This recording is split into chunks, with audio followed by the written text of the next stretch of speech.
Boa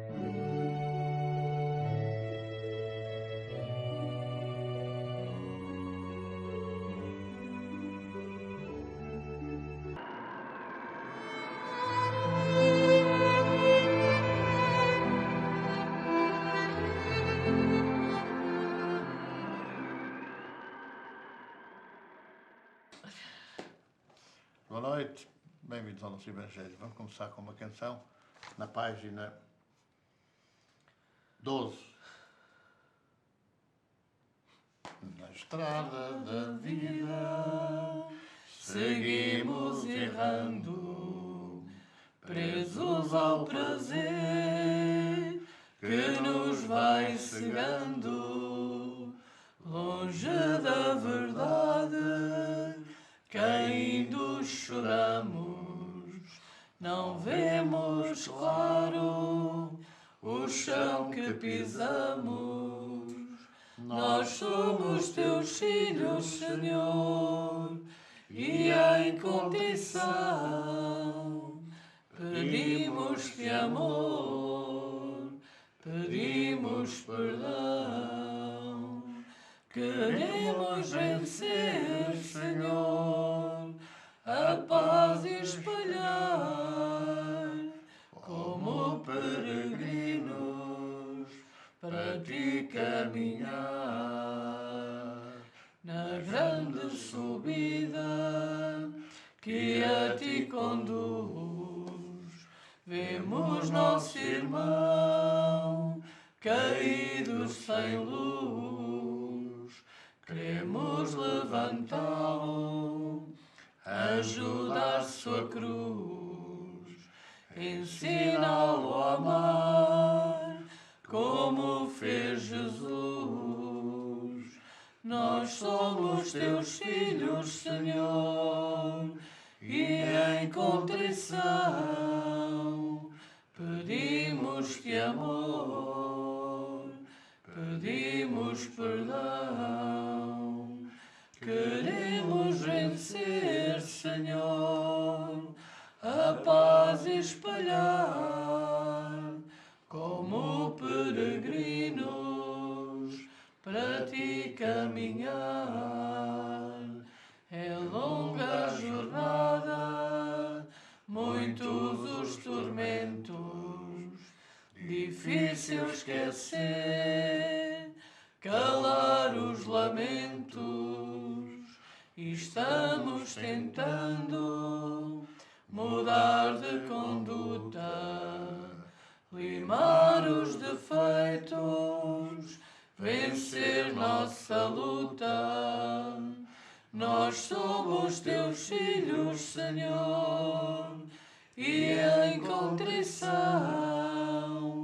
pedimos-te amor, pedimos perdão. Queremos vencer, Senhor, a paz espalhar, como peregrinos para ti caminhar.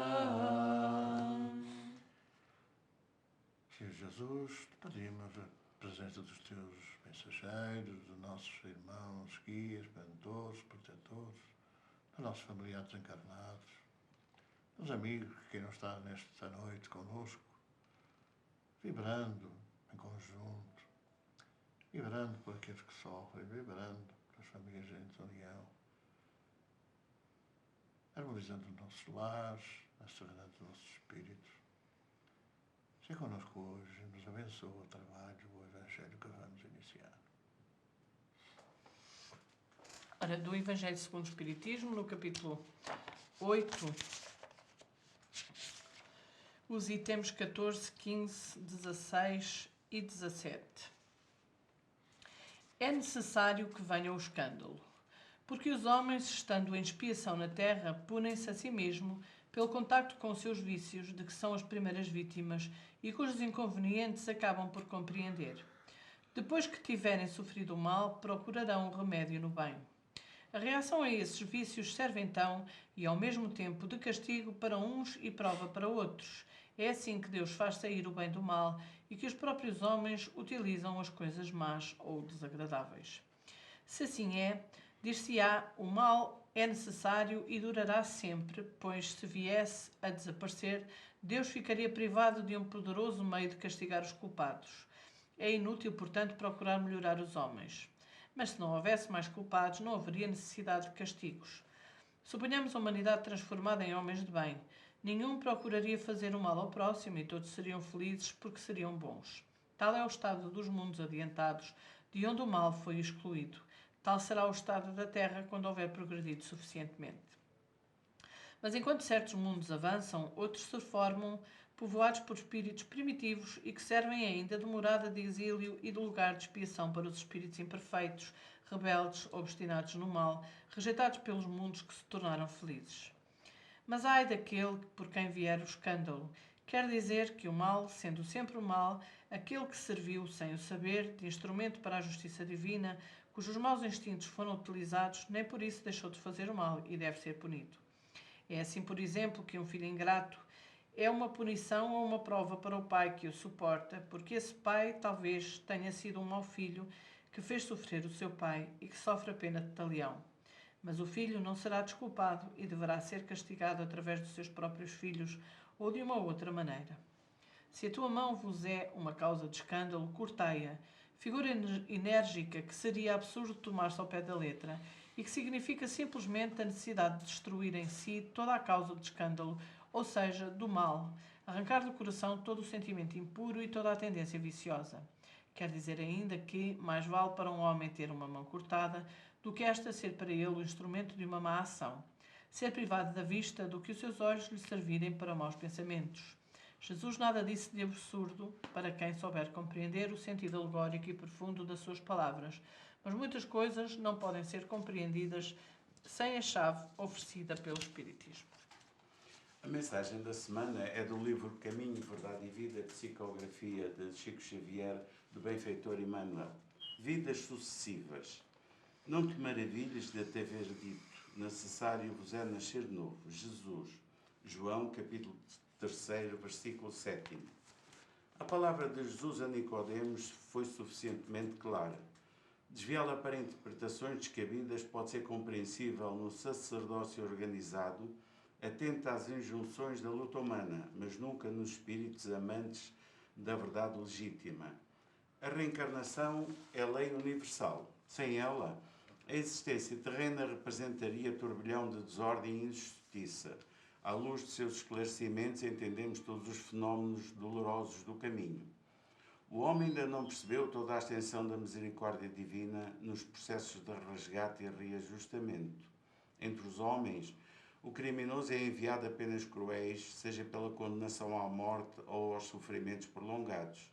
A providência, todavia, corrige amando. Não encaminha os réus a prisões infectas e úmidas.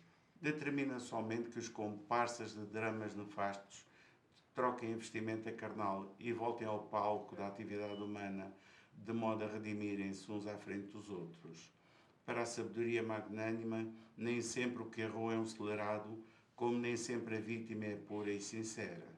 Deus não vê apenas a maldade que surge à superfície do escândalo.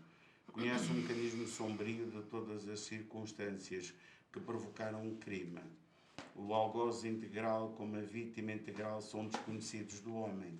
O pai, contudo, identifica as necessidades dos seus filhos e reúne-os periodicamente pelos laços de sangue ou na rede de compromissos edificantes, a fim de que aprendam a lei do amor, entre as dificuldades e as dores do destino, com a bênção de temporário esquecimento.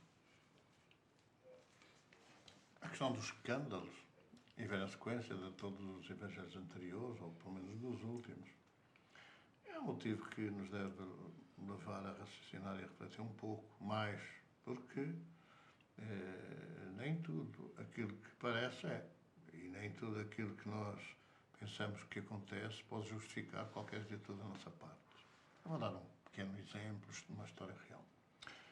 Não há muito tempo, um casal jovem, relativamente jovem, começou a frequentar, não propriamente por problemas entre si, mas por problemas familiares, certamente, por, enfim, dificuldades, por mal-estar.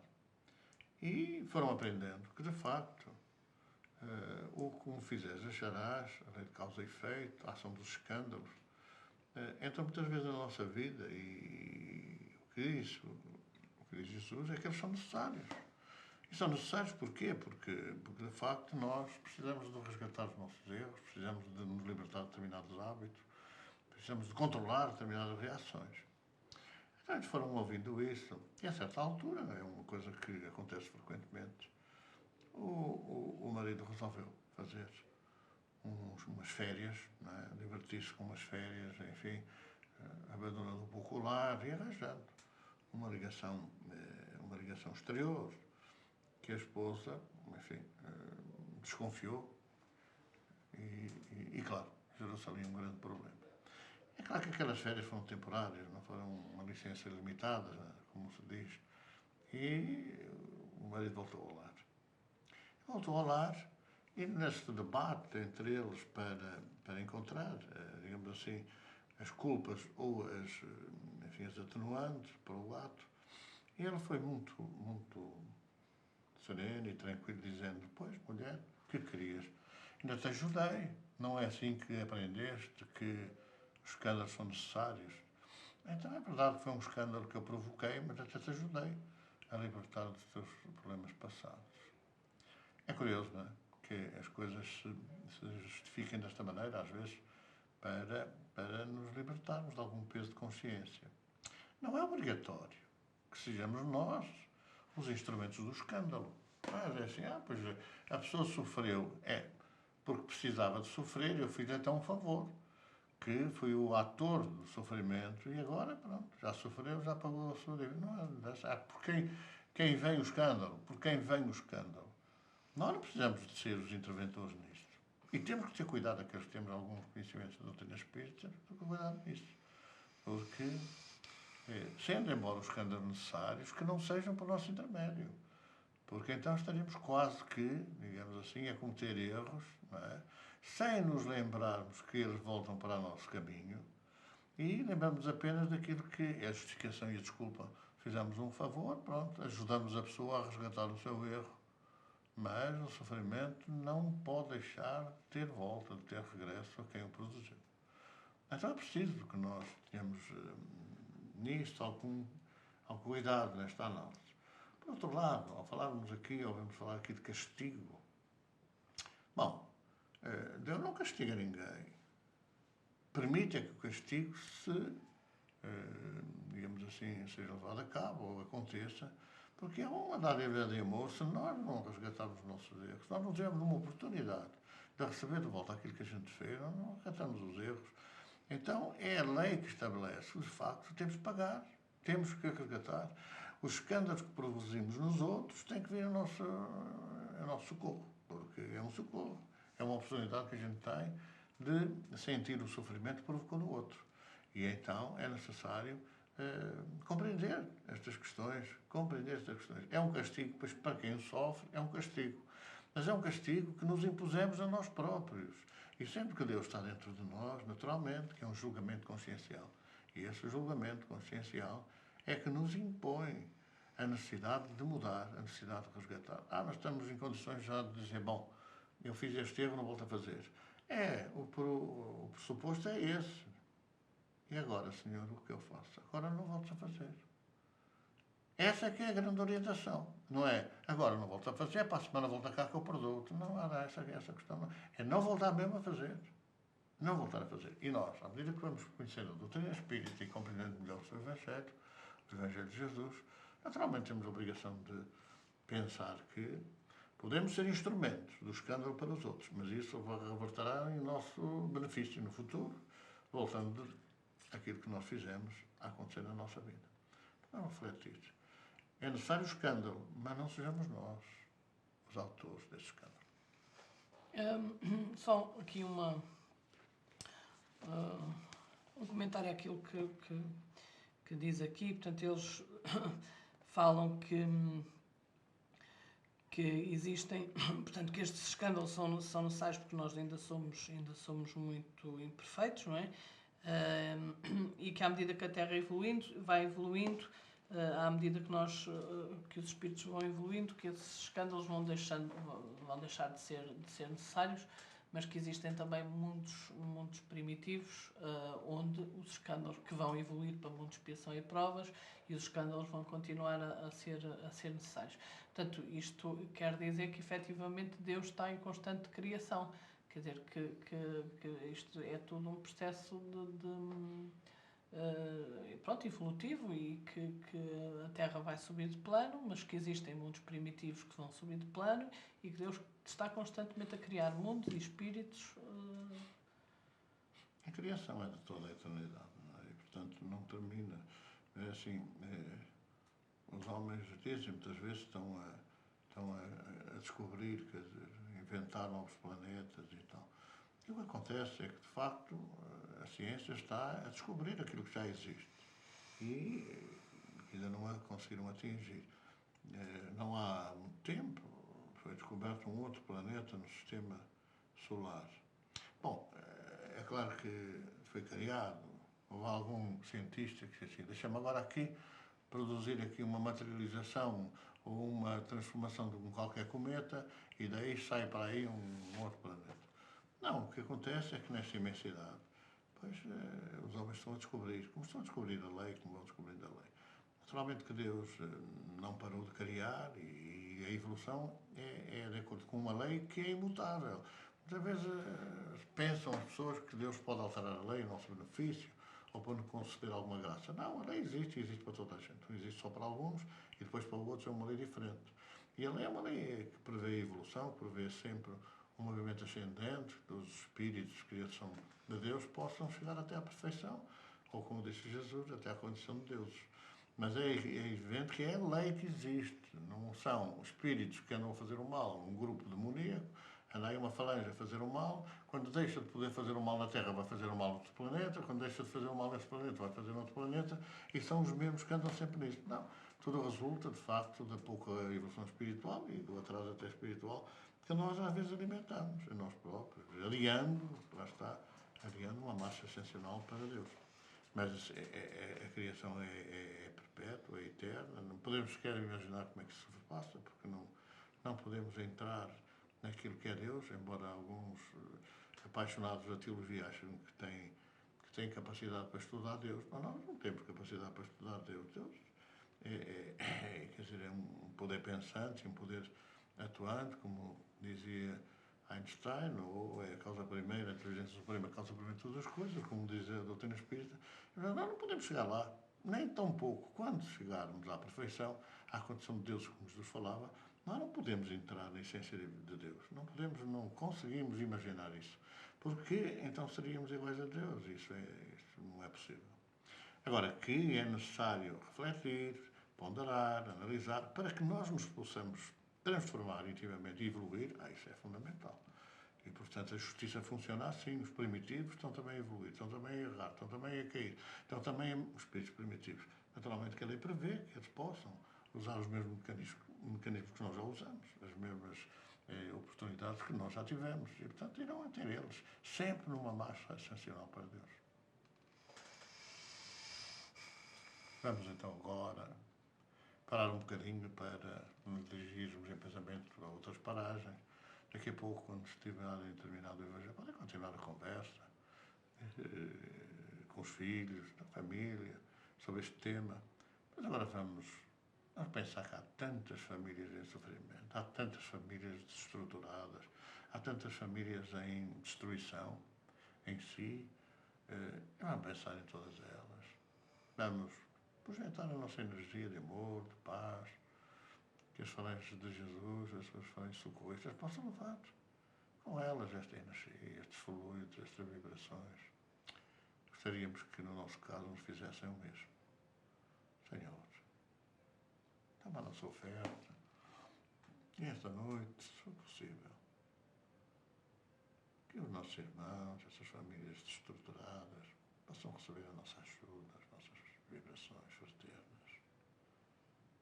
Toma a nossa oferta, Senhor.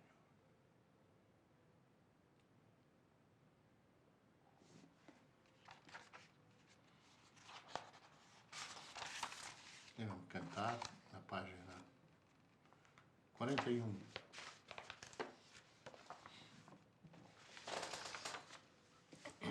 E o Orgulho te não deixa concordar que por vezes não tens razão. Grito alto ao teu coração.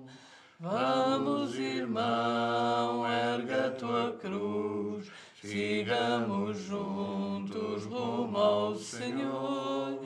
A tua mão na minha mão será nova força a erguer o amor. Se a vaidade te ensandece e recusas ao próximo estender a mão, grito alto ao teu coração. Vamos, irmão, ergue a tua cruz, sigamos juntos rumo ao Senhor. A tua mão na minha mão serão nova força a erguer o amor. Se a tristeza te apavora e te faz esquecer de fazer oração, grito alto ao teu coração. Vamos, irmão, ergue a tua cruz, sigamos juntos rumo ao Senhor. A tua mão na minha mão será nova força a erguer o amor. Se te esqueces de ti próprio e viajas por caminhos de perdição, grito alto ao teu coração.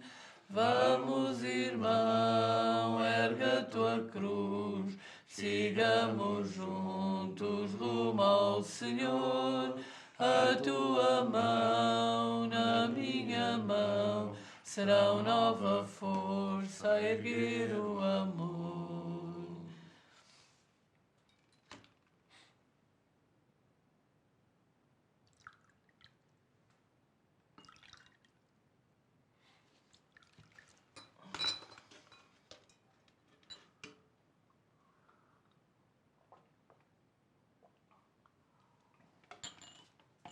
Chegamos ao fim deste nosso reunião de Evangelho no Lar. Que os vossos lares sejam felizes, com as bênçãos de Jesus. Muita paz. Boa noite, até à próxima semana, se Deus quiser.